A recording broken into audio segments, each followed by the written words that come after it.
Samantala, nagsagawa ng aerial search ang Philippine Coast Guard para mahanap ang 4 na nawawalang mangingisda na sakay ng bangka na binanggaraw ng isang barko sa Pangasinan. Pero bigo silang makakita ng survivor. Saksi si Ivan Mayrina.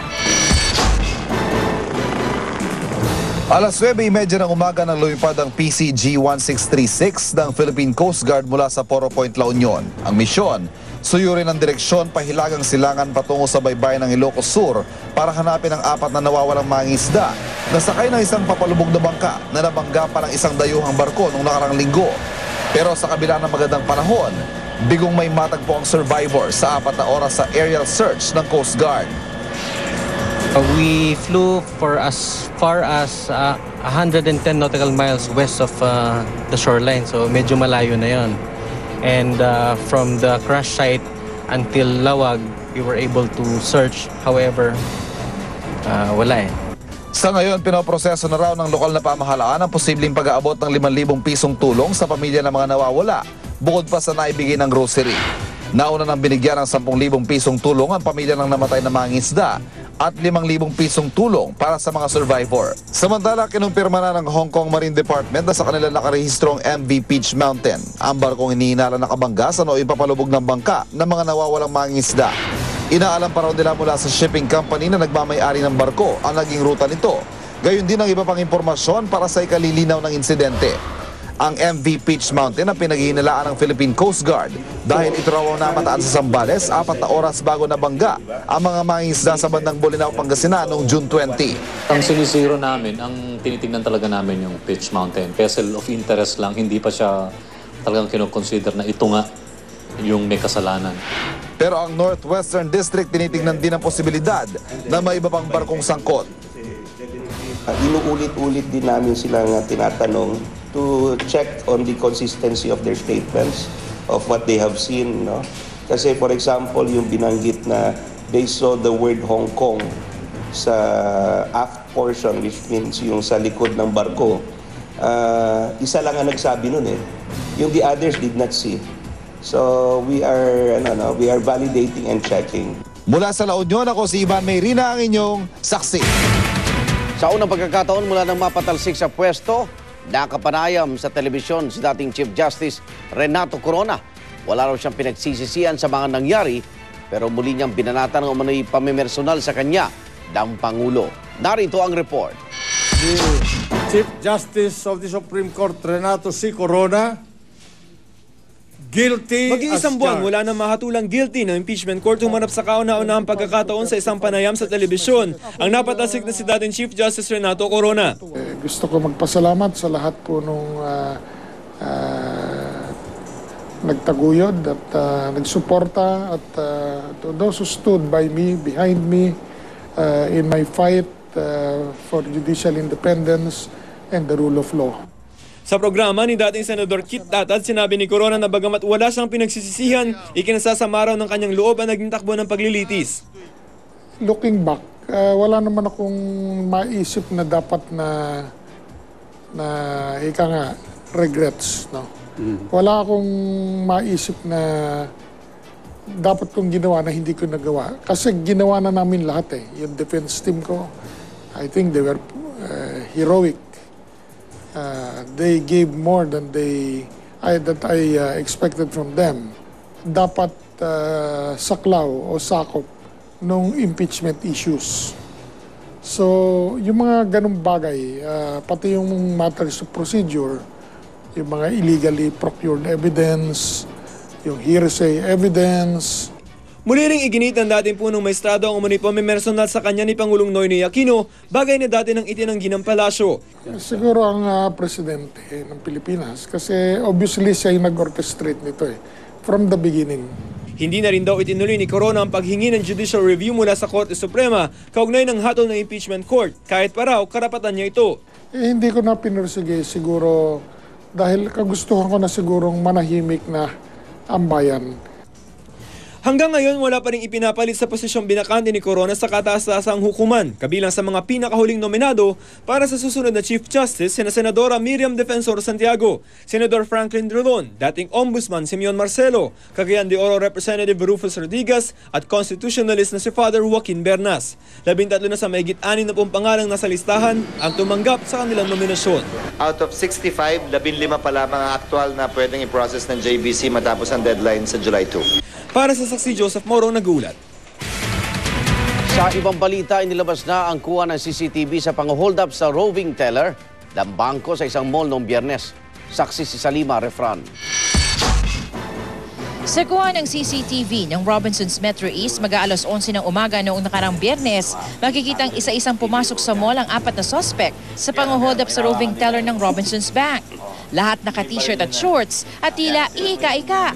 Kitang-kita naman doon sa footage na parang mayroon silang hinahawakan doon sa mga bulsa nila o kaya pinipigilan na malaglag. Sa duda natin, yun na yung baril na ginamit nila. Kita rin ang tumayong driver ng kanilang getaway vehicle na nakuha pang bumili ng tubig. Sa kabilang banda, makikita naman ang teller at mga security escort habang paalis sa bangko. Maya-maya pa, nagtatakbuhan na mga tao. Sa kuwang ito sa may supermarket, makikitang napahigang isa sa mga security escort na tinamaan na ng bala pero tuloy pa rin sa pakikipagpalitan ng putok sa mga suspect.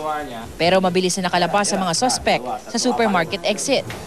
Hindi pa malinaw kung paano nakapagpasok ng baril ang mga suspect pero tinitignan na raw ang posibilidad na may kinalaman ng isa sa mga gwardya. Sa kuwang ito sa may basement entrance ng mall, makikitang tila kakaiba raw ang kilos ng gwardya. Bigla na lang nitong nilakihan ang pagkakabukas ng pintuan ng mall bago pa ang holdapan. Mga actions niya ay hindi angkop doon sa tungkulin na dapat niyang gampanan. Less than a minute, pinol open niya yung pintuan. And that's the time na nagtatakbuhan na yung mga tao hanggang makita natin sa footage na lumabas na rin yung 4 na mga suspects natin. I-enhance pa raw ang makakuha ng CCTV para mas malino na makita ang mukha ng mga suspect. Ako si Salima Refran, ang inyong saksi. Mas bumuti na raw ang kondisyon ni Comedy King Dolphy. Nagiging matalas na raw ang kaniyang pakiramdam ngayon at nakakangiti na rin siya. Live mula sa Makati Medical Center, saksi si JP Soriano. JP! Maris, bagaman na nanatiling kritikal ay stable daw sa ngayon at nagre-responde naman daw ang Comedy King sa mga ginagawang medication sa kanya. Muli na raw nakakangiti si Comedy King Dolphy. Yan ang huling ibinalita sa GMA News ng anak niyang si Eric Quezon sa pamamagitan ng text nitong gabi. Bago niyan, ibinahagi rin ng pamunuan ng Makati Medical Center sa isang press briefing na naging mas matalas na raw ang pakiramdam ng Comedy King. He smiled for the first time since last week. His physical senses also seem to be heightened since he has become ticklish again. Consequently, he can also feel pain now and it shows from his facial expressions and movements from time to time. Pag nakakaramdam ka, that's a good sign. Ibig sabihin na yung senses mo, yung function ng body is improving. Kesa nung araw na hindi siya responsive. Ayon kay Dr. Eric Nubla, Patient Relations Director ng Makati Medical Center, nananatili mang kritikal ang lagay ni Dolphy, stable daw siyang maituturing sa ngayon. Nagpapatuloy pa rin daw ang pagsali ng dugo kay Dolphy hanggat di pa ganap na tumataas ang kanyang platelet level. Mas madalas din daw nagising si Dolphy pero dahil sensitibo pa ang kondisyon, kailangan makipag-ugnayan muna sa mga anak niya ang mga gustong bumisita.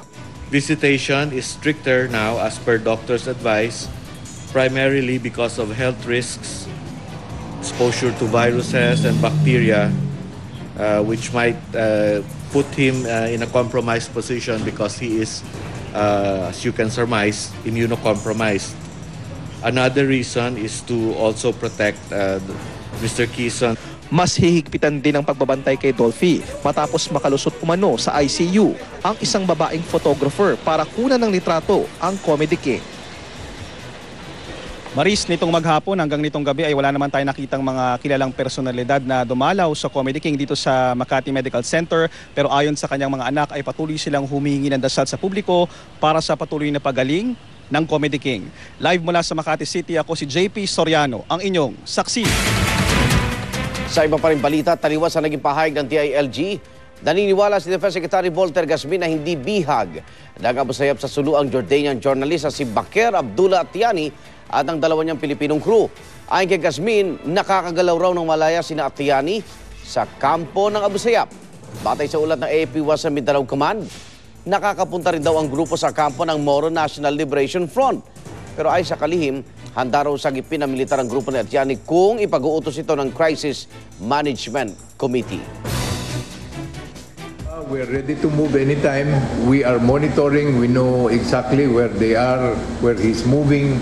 So kung sabihin na i-rescue, then we will do our part. Sa showbiz saksi, hindi tinatanggap ni Ara Mina ang public apology ng kaniyang nakababatang kapatid na si Christine Reyes. At Batikan Direktor na si Mario O'Hara pumanaw na dahil sa leukemia. Narito ang report. Hindi pa rin natutuldukan ang alitan ng magkapatid na Ara Mina at Christine Reyes. Ayon kasi kay Ara, hindi raw niya matatanggap ang public apology na nakababatang kapatid. Sa isang statement, sinabi ng aktres na hindi raw taos-pusong paghingi ng tawad ni Christine. Ang gusto ni Ara, aminin muna ni Christine na nagkamali siya at saka siya humingi ng tawad. Mahal daw niya si Christine pero dapat daw siyang matuto ng leksyon. Wala pang reaksyon si Christine hinggil dito. Nagsampa ng reklamong perjury si Annabel Rama laban kay Ina Asistio, anak ni Nadia Montenegro. Kamakailan kasi, nagsumiti si Ina ng pagbawi ng kontrata sa Makati City Regional Trial Court para makawala na siya sa poder ni Annabel. Pero buwelta ng kampo ni Annabel, binago raw ni Ina ang rescission of contract na kanyang isinumite sa korte. May pagkakaiba rin daw ang facts of the case sa original at amended versions nito.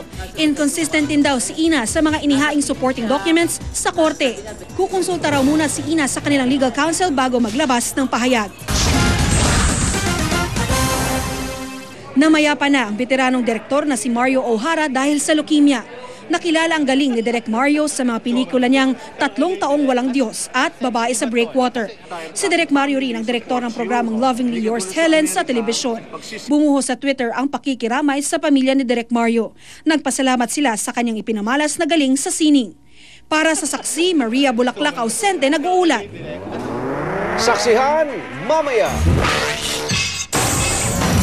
Pagtuturo po ng gender education sa elementary at high school, pinanukala sa Kamara. Replika ng kabaong, trono at karwahe ng mga pharaoh ng ancient Egypt naka-exhibit sa Paris, France. At pinagagawang Baho de Masinloc at Spratlys, makikita sa mga sinaunang mapang nakadisplay sa Maynila. Huwag bibitiw! Sama-sama pa rin tayo magiging saksi!